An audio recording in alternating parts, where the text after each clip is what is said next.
Hello everybody and welcome to MLG TV. Of course, in the third game of this fantastic series between none other than KawaiiRice, spawning as the red Terran. He's facing off close by air position on Shakur's Plateau against EGDeMuslim. I'm Tumba, and I have the pleasure of co-casting with Kaelaris.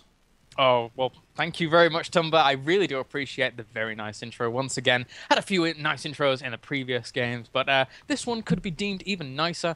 And yeah, I mean, I'm really looking forward to what goes on in this game. As I said before in the other two casts, the evolution of TVT in general has been absolutely outstanding, predominantly in the Korean scene, but obviously you've got to imagine that a lot of these players do view that in high regard and learn things from it. So will EGDeMuslim go for that very, very solid style that we've seen him go for time and time again in these past two games, where he doesn't even care about what he's going to be scouting. He'll just crush you with absolute solid play.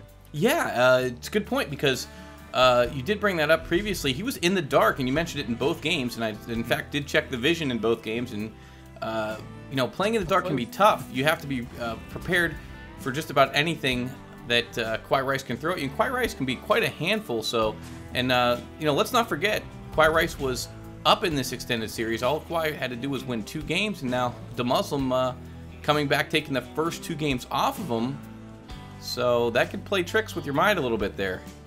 Yeah, too true. You always want that psychological advantage going into a best of X series. It doesn't really matter. And KawaiiRice certainly had that, but EGDeMuslim able to pull it back. And, as you were saying before, KawaiiRice, no pushover, going to be going for a refinery first build here. So he could open up with, a plethora of absolute little tricky niggly things, maybe those blue flame hellions, maybe even that banshee with cloak, as you would need that. You need the one refinery if you want to trick out your opponent to think that you're not going for that. With a second refinery, and I'd say you need that first refinery pretty early for that. So it looks like, he is going to be taking up to some interesting little play. Yeah, I kind of feel like the early Banshee harass didn't quite pay off for him as much in the last game, just because, I gotta say it again, EGDeMuslim's so solid right now. Just a very solid play. It looks like a different player from the first series. Of course, casted by Day9 and Husky. It looks like a totally different EGDeMuslim here. So I guess he's taken some time. He is known for listening to critique from all of his EG teammates. So maybe they gave him a glimpse into something he was doing in his game, maybe a little leak finder. He had a little leak in his game that they patched up. And you can see now, throwing down that command center, EGDeMuslim just a big fan of expoing so much against KawaiiRice. Yeah, but I mean, let's not take it away from EGDeMuslim at the same time. If he wants to put pressure on say, one base, or right after that command center comes up, he will definitely go for that. And looks like, he goes for this 1-1-1 build basically just to take precautions against everything. And it's almost guaranteed he's going to be throwing down that star pot very early, going to be going for that Viking very early in order to be able to shut down any kind of Banshee play that may come out from KawaiiRice, as he doesn't, go for that scouting so quickly. But, ooh, Blue Flame Hellions on the way. Got to see if EGDeMuslim's going to be prepared for this. Yeah, and you bring up a good point, how it almost seems like, when you made the reference to the Viking, EGDeMuslim, almost a reactionary player. And I dare almost call him a Zergish-style player, because he loves to react, counterattack, and expand behind it. Really a tactic we see more successful Zergs doing. So, of course, Terran, a lot of great options in their arsenal, and his playstyle in this particular series, I think if he keeps it up, it's just going to further frustrate KawaiiRice. And as you can see, EGDeMuslim getting out a Hellion of his own right now. Yeah, it's a great point that you bring up about being a reactionary player in EGDeMuslim's shoes here, as, the Terran, the way in which Terran is designed allows them to play such a great reactionary style in the form of getting those reactors out, quickly pumping out those Vikings out. You've seen games where, the Terran gets a whiff of Colossus tech in a TVP, and then all of a sudden, bam, 4 Vikings in production on those 2 starports. Yeah, absolutely. As a matter of fact, not to get away from TVT, but for just a second, I like to hallucinate a Colossus once in a while, try to get him to overmake Vikings there. A little misdirection, but you're right, yeah, definitely very good reaction time out of most Terrans. Here we go. Blue Hellions here are going to come knocking at the door of EGDeMuslim. EGDeMuslim's not going to thank him for that. We got trees on fire here. Little intro of things to come, I guess.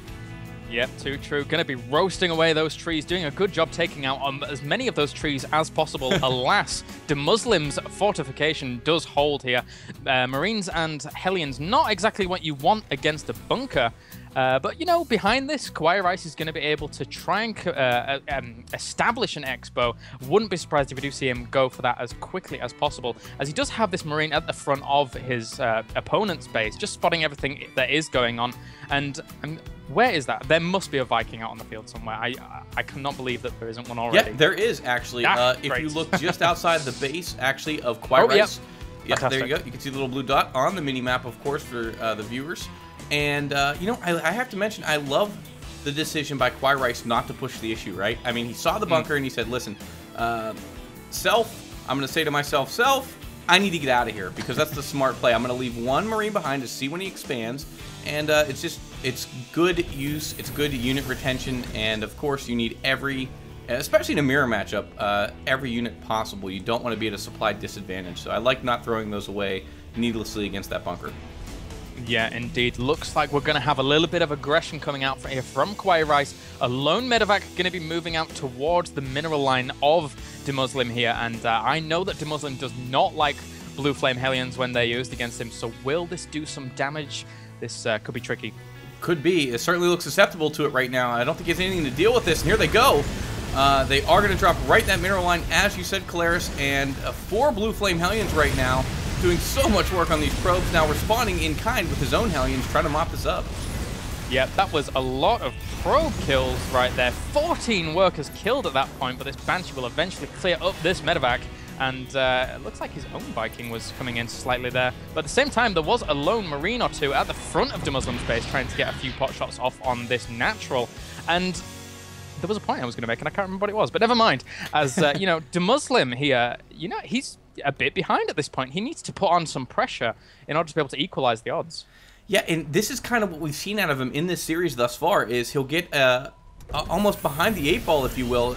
In essence, he'll take a big hit, and typically in supply, and then he'll all of a sudden equalize and start to out-macro. The longer the game goes, the more it's in EGDeMuslim's favor. I'd like to see, really, KawaiiRice try to get a bigger advantage and end this much earlier, just because he does not want to let Muslim's macro get out of control like he has.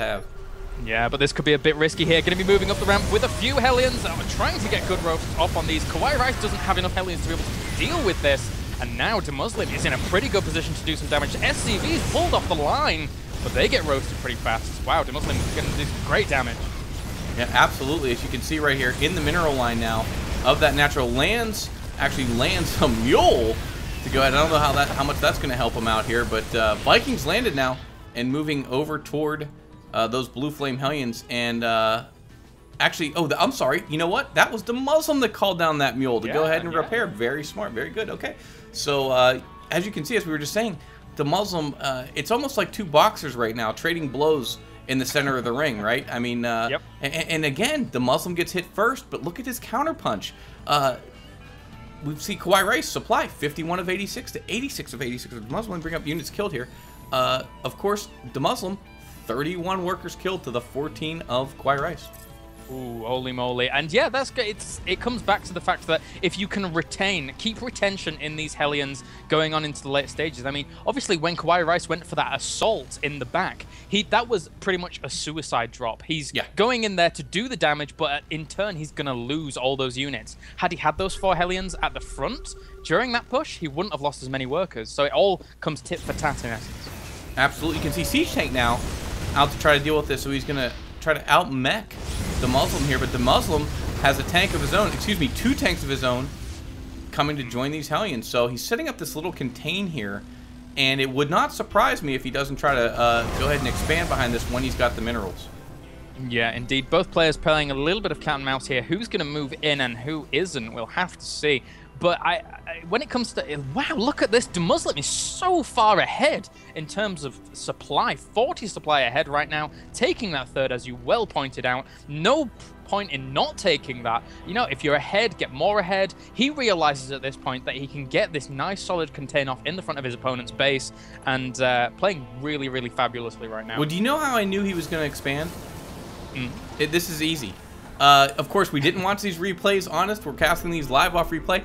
The way I knew was his macro just hasn't slipped one bit, and I saw his minerals start to stack up a little bit, and I said, well, he's 200, 300. So solid. He's going to expand. And, of course, here we go. A bit of an engagement here now. Trading blows with these Blue Flame Hellions and tanks getting in the mix. I don't know, Kaelaris.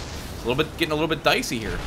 Yeah, as I say, KawaiiRice really needs to set up a good siege position here in order to be able to deny this, but EGDeMuslim just has the air dominance, has the ability to be able to push in whenever he wants, well, to a certain degree, of course, and this contain is going to get very, very dicey for KawaiiRice at this point, as, you know, if given the opportunity, he can take the whole map behind this. I've got to be honest here, it's hard for me not to be biased toward EGDeMuslim. I am a fan. KawaiiRice, I love you like a brother, but look at how good EGDeMuslim is playing right now, really. Just most players, when they get that first mirror line harass, it's a downer for him. It almost seems to kick EGDeMuslim into gear, and he says, right, I'm coming at you now. Yep, too true. It puts him, as you well said, in a higher gear. He is thinking to himself, wow, well, you killed some of my stuff. Well, actually, I'm just going to come and kill more of your stuff. And to put it into layman terms, and look at this, has this so well contained, even shelling this refinery.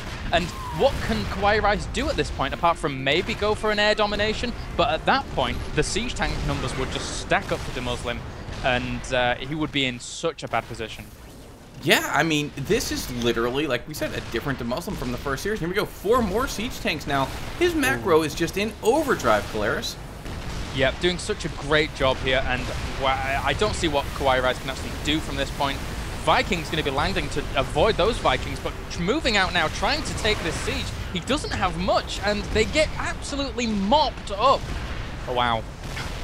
Yeah, this is just, it's sort of my jaws on the floor, because he's literally, for the 3rd game in a row, dismantling KawaiiRice here, methodically. Yeah, I mean, that natural going down is pretty much, you know, one of the game enders, and GG! Wow. Oh my god. Holy cow.